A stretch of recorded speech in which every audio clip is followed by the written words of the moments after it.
Ang 10 utos ng Diyos ni Mabini ay isang sanaysay na naglalayong bigyang gabay ang mga Pilipino tungo sa marangal na pamumuhay at tunay na paglilingkod sa bayan.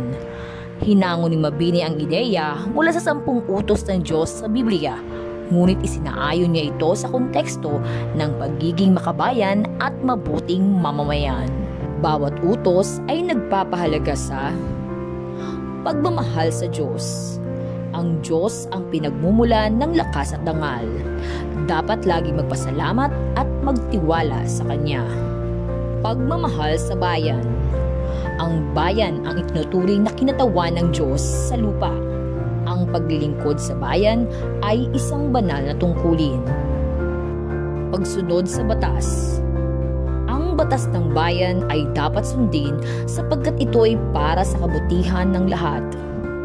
Paggalang sa kapwa at awtoridad. Dapat igalang ang magulang, patatanda at pinuno.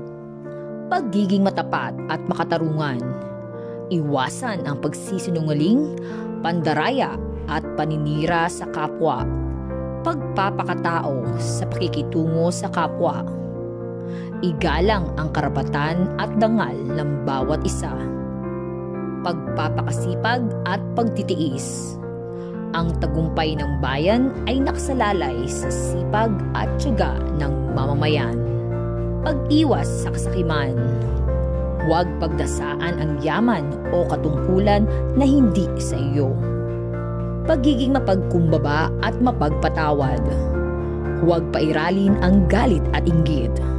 Matutong magpatawad. At sa huli, pagpapanatili ng dangal ng bayan.